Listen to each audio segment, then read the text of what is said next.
Fala pessoal, beleza? Sou o Leonardo, professor de Física, e hoje eu vou resolver a prova das Ciências Médicas de 2023 para entrada no segundo semestre.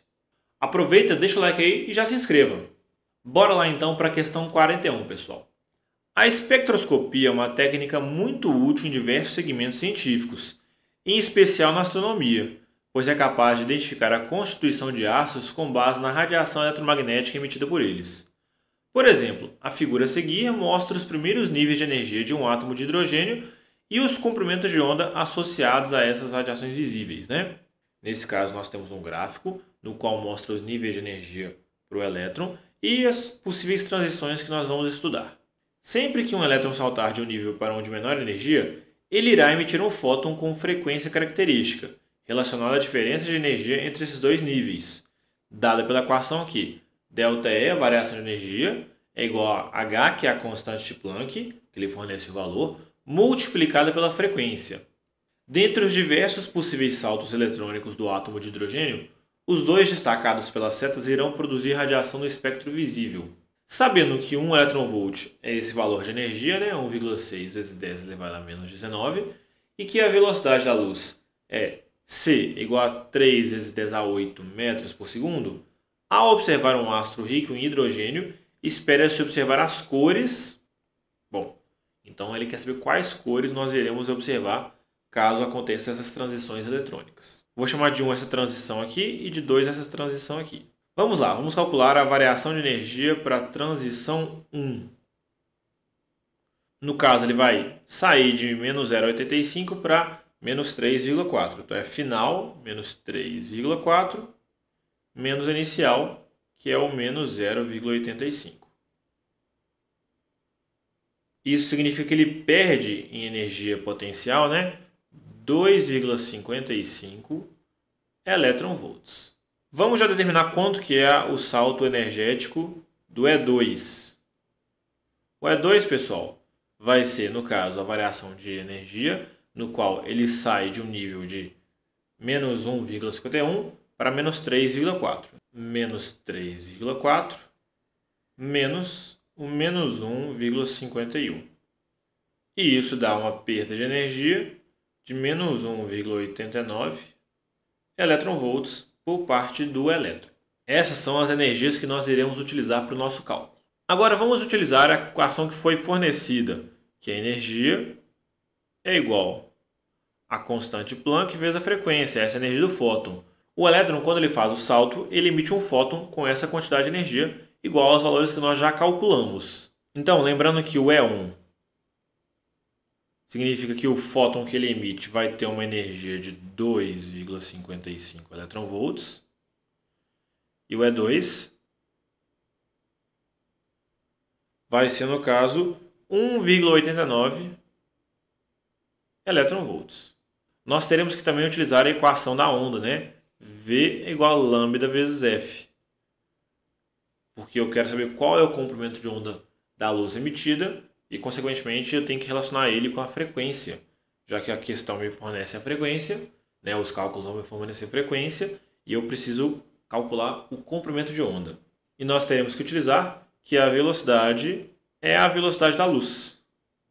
Ou seja, se eu manipular essa equação aqui, ó, a frequência é igual a velocidade da luz sobre o comprimento de onda.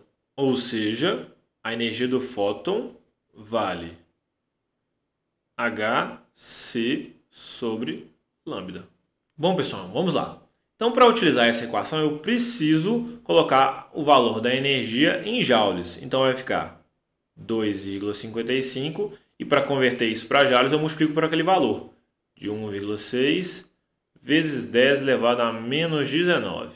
E isso vai ser igual a, no caso, o H, que é 6,6 vezes 10 elevado a menos 34, vezes a velocidade da luz, que é 3 vezes 10 elevado a 8, sobre o nosso valor de lambda, que é o que a gente está querendo descobrir. Então, vamos aqui calcular o lambda. O lambda vale 6,6 vezes 10 elevado a menos 34, multiplicado por 3 vezes 10 elevado a 8, dividido por 2,55 vezes 1,6 vezes 10 elevado a menos 19. Fazendo essa conta, vai dar 4,85 vezes 10 elevado a menos 7 metros. Que é a mesma coisa aqui. 485 vezes 10 elevado a menos 9 metros. E eu fiz isso porque quando eu coloco em 10 a menos 9, eu vou utilizar o valor em nanômetros. Então vai dar 485 nanômetros. Voltando aqui na parte da tabela, pessoal, nós podemos ver aqui que 485 nanômetros equivale à cor azul, que está na faixa entre 450 e 495. Então, isso aqui é uma cor azul. Agora precisaremos repetir o cálculo com outro valor de energia, o E2. Então vai ficar 1,89 vezes 1,6 vezes 10 elevado a menos 19 é igual a, no caso, a constante Planck, 6,6 vezes 10 elevado a menos 34 vezes 3 vezes 10 elevado a 8, que é a velocidade da luz. Eu vou dividir tudo isso pelo meu comprimento de onda. Então, como é que vai ficar o comprimento de onda aqui agora? Vai ficar, copiar a parte de cima, 6,6 vezes 10 elevado a menos 34, multiplicado por 3 vezes 10 elevado a 8. Eu divido tudo isso por 1,89 vezes 1,6 vezes 10 elevado a menos 19. Então aqui, novamente esse cálculo horroroso para ser feito na hora da prova, né? 6,55 vezes 10 elevado a menos 7 metros, que nós vamos escrever em potências de 10 a menos 9, ou seja, 655 vezes 10 elevado a menos 9 metros, o que dá 655 nanômetros. Voltando aqui na tabela, 655 está na faixa do vermelho. Portanto, pessoal, a resposta é letra D, azul e vermelho. Beleza? Vamos lá para a questão 42, pessoal. A foto a seguir mostra um dissipador de calor, um componente que tem como função receber o calor do processador de um computador e dissipá-lo para a região ao redor. Note que ele é composto por várias estruturas que têm como objetivo aumentar a superfície de contato e interação com o ar. Pessoal, então esse dissipador aqui, que nem o próprio texto falou, ele tem essas superfícies expandidas, né, superfícies aumentadas, que vão facilitar as trocas de calor.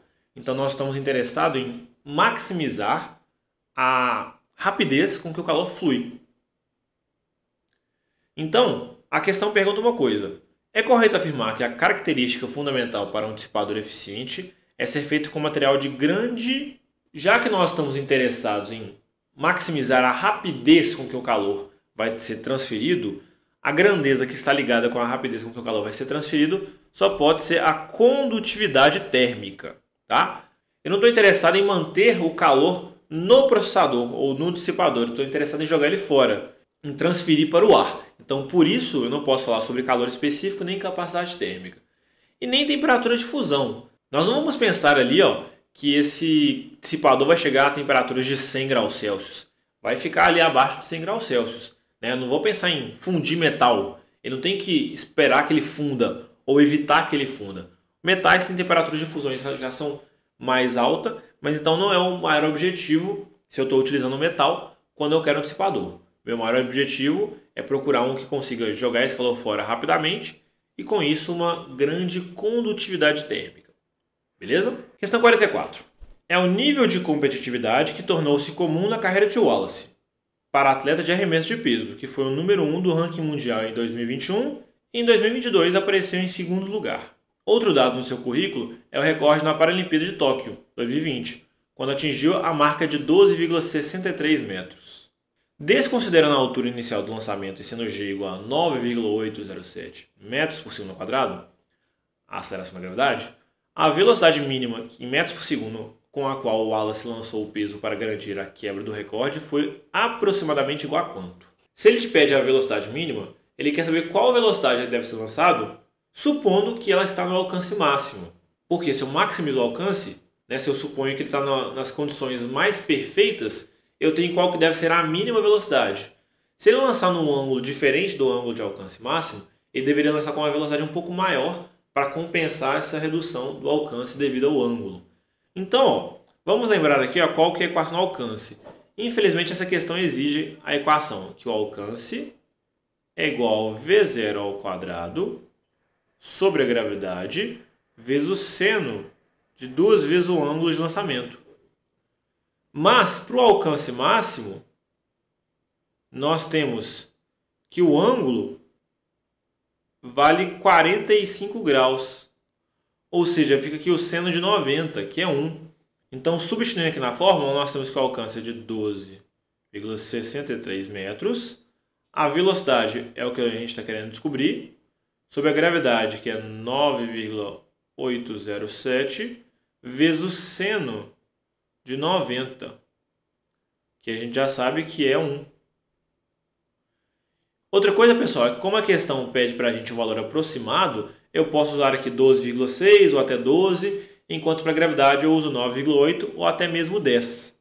Então nós temos ali que o V0 ao quadrado vale 12,63 vezes 9,807, e aí nós vamos fazer esse produto e tirar a raiz quadrada. Já fazendo aqui de uma vez, ó, a velocidade de lançamento tem que ser de 11,1 metros por segundo, aproximadamente. Então o gabarito só pode ser a letra C, 11 metros por segundo. Tranquilo? Uma questão com uma conta bem direta, se a gente lembrar dessa equação, mas os cálculos que a questão propõe, esse monte de casa depois da vírgula, que a gente pode ignorar, desprezar, faria ficar um pouco mais chato de se fazer esses cálculos. Mas como todas as respostas estão afastadas, nós podemos aproximar para valores que fiquem melhor. 12 e 10. Multiplicando ali 12 por 10, eu chegaria em 120, que está próximo de 121, né? Que é justamente 11 ao quadrado. Tranquilo? Questão 45, última questão da prova. Um fato bastante interessante a respeito de Saturno é que, mesmo sendo o segundo maior planeta do Sistema Solar, caso fosse possível colocá-lo sobre as águas de um lago, ele boiaria. Já Júpiter, o maior planeta do Sistema Solar, afundaria. Então o corpo afunda justamente porque ele é mais denso que aquele fluido. Considerando-se que π é igual a 3,14, sabendo-se que a densidade da água no lago é 1 kg por litro e o raio de Saturno é aproximadamente 58 mil quilômetros, sua massa em quilogramas deve ser no máximo igual a quanto? Então, para essa questão, nós temos que utilizar que a densidade é igual a massa sobre o volume daquele corpo. Para que ele afunde, sua densidade tem que ser menor que a da água, ou seja, no máximo a densidade dele tem que ser igual à da água. Portanto, a massa máxima dele vai ser quando a densidade dele for a máxima. E nós temos que utilizar aqui ó, a densidade no sistema internacional.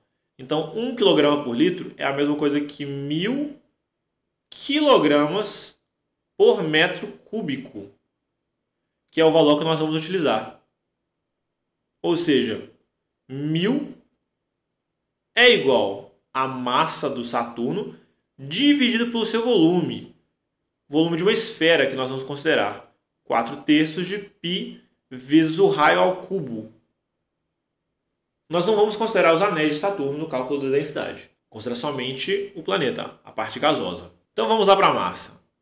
A massa vale 1000, que multiplica 4/3 de π, que é 3,14, vezes o raio ao cubo. O raio, pessoal, tem que estar dado em metros. Então nós temos ali ó, 58 mil. 58 mil é a mesma coisa que 58 vezes 10 a 3. Só que nós temos ali um 10 a 3 e outro 10 a 3 associado justamente à conversão de quilômetros para metros. Isso ao cubo. Um cálculo muito ruim de ser feito de novo na prova, pessoal. Muito ruim mesmo. Mas uma coisa interessante é que nós não precisamos incluir as potências de 10 no nosso cálculo. Eu poderia fazer, no caso, 58 ao cubo, que já é um cálculo ruim, mas já poderia, vezes 3,14, vezes 4 dividido por 3. Daria até para simplificar o π com o 3 ali embaixo, né? Então ficaria 58 ao cubo vezes 4, que daria próximo da resposta. Mas fazendo o cálculo que dá mais certinho, pessoal, o que nós vamos encontrar? Que o m vale 8,16 vezes 10 elevado a 26 kg. Isso aqui só pode ser a letra B, né? 8,1 vezes 10 a 26 kg. Beleza, pessoal? Pessoal, muito obrigado pela atenção de todos vocês. Essa foi a resolução da prova. Não percam as outras resoluções, tá? Se você gostou do vídeo, mas ainda não curtiu, deixa o like, se inscreva, tá? Não perca nenhum vídeo para você receber aquele impulso para passar no vestibular. Até a próxima!